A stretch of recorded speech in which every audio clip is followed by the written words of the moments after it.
What, are you broken again? You can't get out of this, so don't even try. Come on!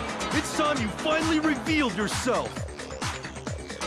It's not like you're an endangered species or something.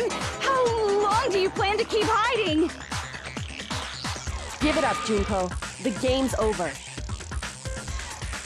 Over? Did you really think the story would end once we reached the climax of the case? Wrong! There's still plenty more to go!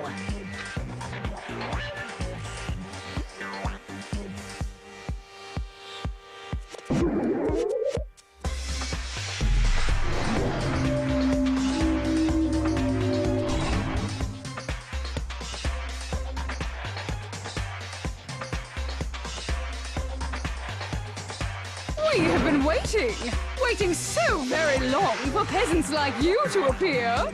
If you swear your fealty to us, we will reward you with half of the entire world. We've even drawn up the deed already. We will grant you honor, status, and some of our home cooking. Have you made your choice? Will you serve under us? In fact, it doesn't matter what you pick for this. It's the same result either way. And to prove that... Oh, did you think I was being serious? Sorry, I was just messing with you. It's been so long since I've had an audience. Even I'm not sure what kind of role I'm supposed to play. This is the mastermind. She's the real Junko Enoshima. Anyway, looks like I've finally been set free.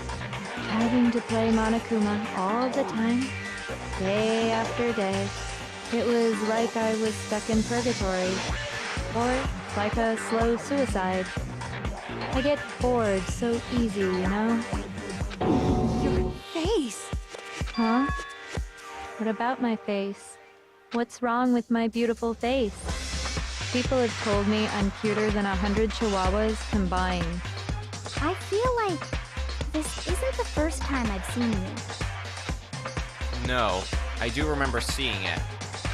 I'm sure I've seen her too somewhere. Was it before even arriving at the school? I got it! That's right! It was before I ever came to this school. I remember seeing a magazine cover. And you were on it! Wow, you have a pretty good memory. I guess that's why you've made it this far, huh? So I was right. Then what you told me in the main hall when this all began... I've seen her on tons of magazine covers, but I feel like that doesn't quite match up to reality. Huh? Oh, are you talking about my cover photos and junk? Well, of course, those are totally photoshopped. Photoshopped? Yeah, you know, edited to hell and back with, like, computers and junk. Oh, so they aren't real. Sometimes a little lie is necessary to keep things moving along. Wouldn't you agree? That explains why she didn't quite seem the same. Because she was a different person all along. I'm me. And Mukuro is Mukuro. She tried her best. But there's just no way she could have passed as the ultimate fashionista. Two people can never become one as long as the walls of mind and body exist. Not even if they're twins. Twins? I know, it's such a cliche, right? I'm almost embarrassed to admit it. So basically, Mukuro and I had your stereotypical twin relationship.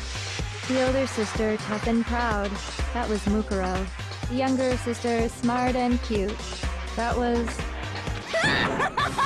Me! Junko fucking Enoshima! And together, we were the Despair Sisters, aka the Ultimate Despair! And you thought this guy to its peak of insanity when Genocide Jack came along. Whoa! She's a totally different person now! Like I said, I get bored easy as hell! I even get fucking bored with myself! But if you're twins, Why do you have different last names? Oh, that again? You have any idea how many times people ask me that shit? Maybe it's new to your dumb ass, but it bores me to tears. Answering the same questions over and over? Just make up whatever answer you want. I don't give a shit. The truth's fucking lame anyway. But if she was your twin, that means you killed your own sister? And the reason's deeper and darker than the ocean. Ha! As if! Well, I suppose I'd better explain. For my plan to work, someone had to be able to control the killing game from behind the scenes. The so-called mastermind had to operate Monokuma, keep an eye on everyone, things like that. But after looking at the situation, I determined it would be impossible for Mukuro to perform such duties. Because naturally, she turned out to be the letdown of the family, leaving me behind to run off and join some band of mercenaries. Such a disappointment. So, I decided to play the role of director and have her join the rest of you in your school life. I could have let her work alongside me, but she would have been useless to me that way. Besides, 15 students seemed like a solid number to start with. Of course, the fact that she was the ultimate soldier posed something of a problem. She had what I call the 3 atrocities. Atrociously rank, atrociously filthy, atrociously repulsive. It was atrociously clear just how out of touch she was with the rest of society. Meanwhile, my ultimate fashionista status has an undeniable appeal that I didn't want to go to waste.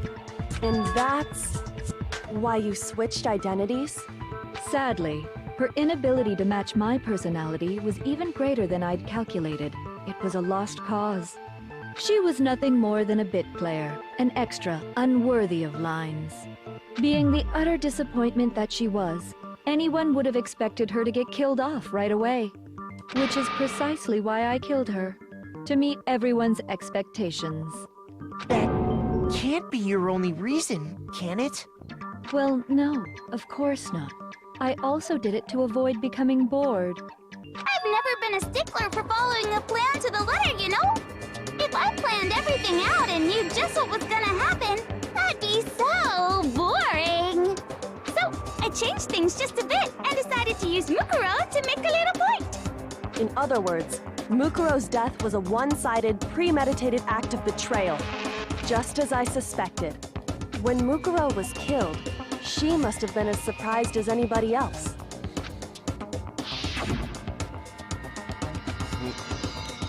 Huh? This wasn't supposed to... Why me? So, you figured it out? Well, you're right! There's no way Mukuro could have pulled off such a convincing performance. But she did teach you all a very valuable lesson, don't you think? How can you talk like that? You sacrificed your own sister. How does that not even bother you? What? I sacrificed her? That's what's got you so hot under the collar?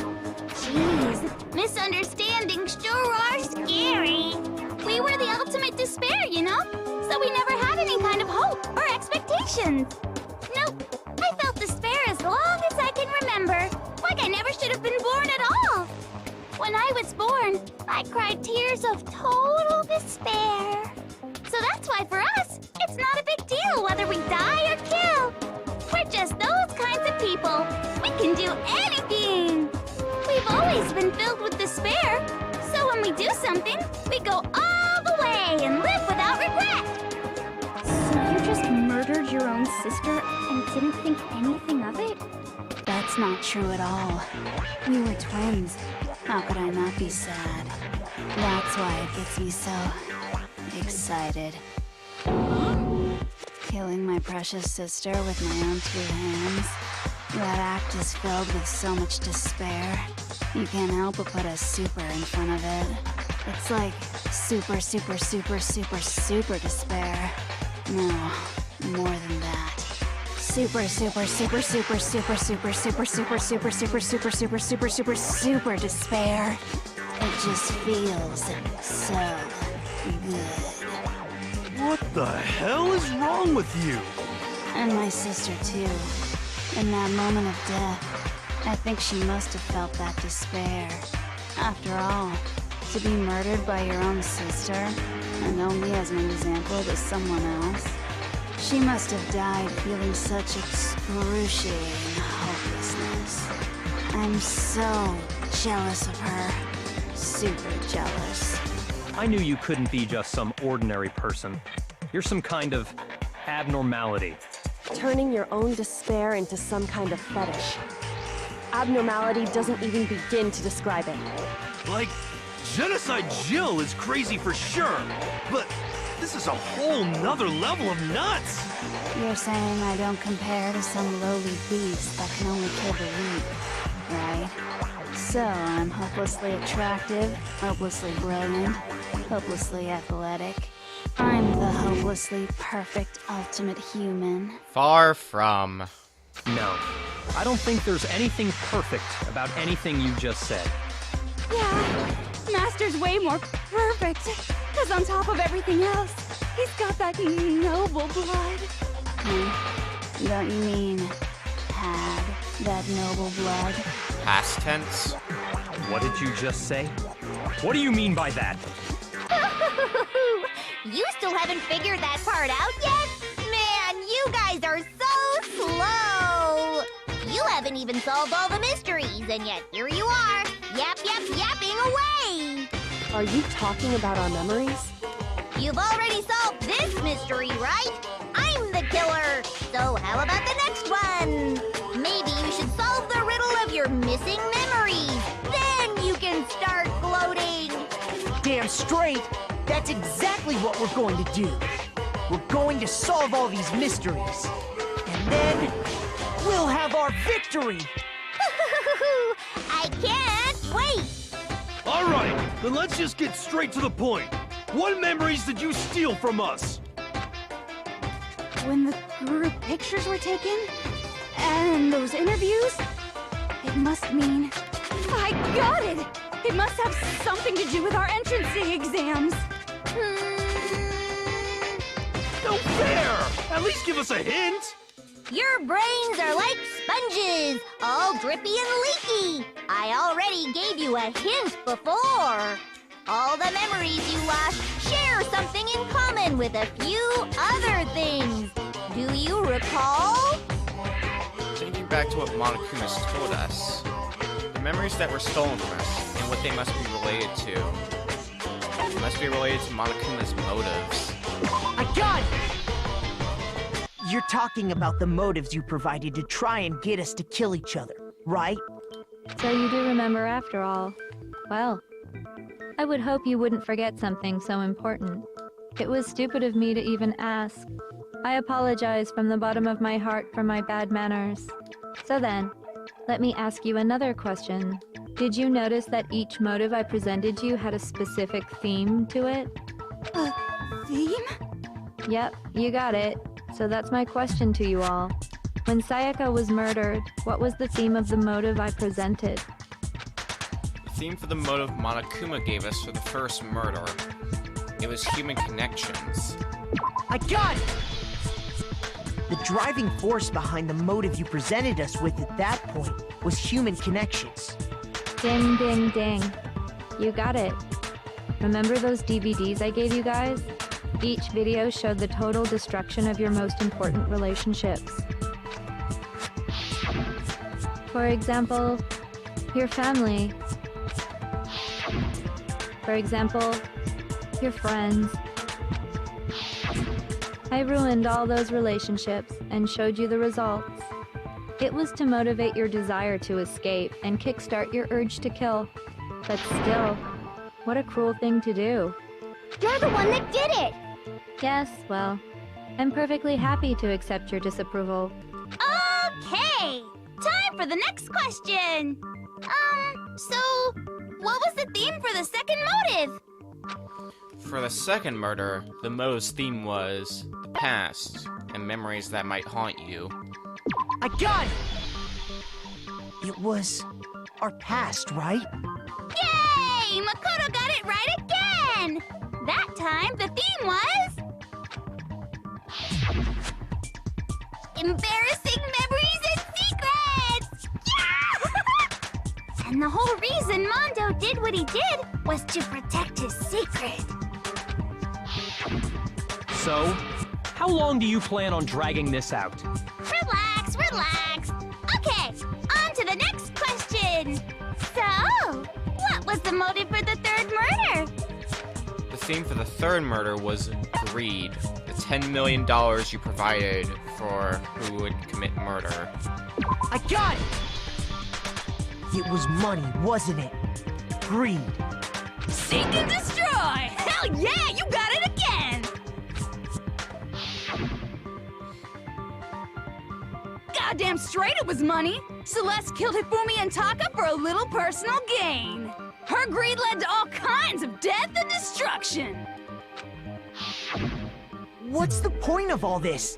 Why are you making us go through this case by case? Don't worry, sweet cheeks. Just one more to go. Now, can you tell me the motive behind crazy-ass Sakura's crazy-ass death? The motive in the case of Sakura's death was... that was betrayal. I got it! In her case, it was betrayal. Precisely. You see, once I revealed Sakura's betrayal, that led to everything that came afterwards. Anyway, it looks like you answered all of my questions correctly. How painfully delightful. But what's the point? What meaning is there in asking those questions now? Relationships? Secrets? Money? Betrayal? These are all pretty standard motives, right? The most normal of normal. Totally middle of the road. But of course, those aren't the only motives that exist in this world. In fact, there are as many reasons to kill as there are people on Earth. They compel humans to kill each other, bringing despair to the world. This is what we refer to as the seed of despair. Seed of despair? Just as water, air, and food promote growth in living things, the seed of despair also needs nourishment. And that nourishment is hope. Despair can grow only in the presence of hope. Two sides of the same coin, divided by a razor-thin line. Such is hope and despair. How much longer is this stupid speech of yours? Weren't we discussing our missing memories? Why are you trying to change the subject? If you would listen, you would see I'm not changing the subject. We are discussing your memories. What I'm trying to say is, the seed of despair is closely tied to your own memories. How so? You see, by taking away your memories, I gave you hope. Of course, that hope merely existed to be consumed by despair. How could taking away someone's memories give them hope? And plus, you haven't given us any hope anyway! Is that so? All you've been able to think about during your time here is how to escape, right? The mere fact that that's what you want proves I gave you hope. What are you talking about? If none of you wanted to escape this school, the killings never would have taken place. That is why we took your memories, so that you would have the desire to leave. The only reason we want to leave is because you took our memories. Is that what you're saying? Correctamundo! Which means if we did have our memories, then we wouldn't want to leave. Do I understand that right? What? Why the hell would having our memories make us not want to leave? A most troubling thought, isn't it? But it's not enough. I want more distress, more despair. I put so much effort into creating hope in order to feed your despair and make it grow. So, just like Crazy Eddie slashing his prices and passing the savings on to you, let me give you a hint. Huh? Really? Then hurry up and tell us. Okie dokie. Like they say, seeing is believing. I'd like for you to see the outside world. The outside world? You mean the world beyond the school walls? So something really did happen out there. Now are you interested in what I have to say? You wanna see what's out there? I wanna see too. See your faces sink into despair. Oh, great. So what you're saying is, there's nothing good out there. Now then, open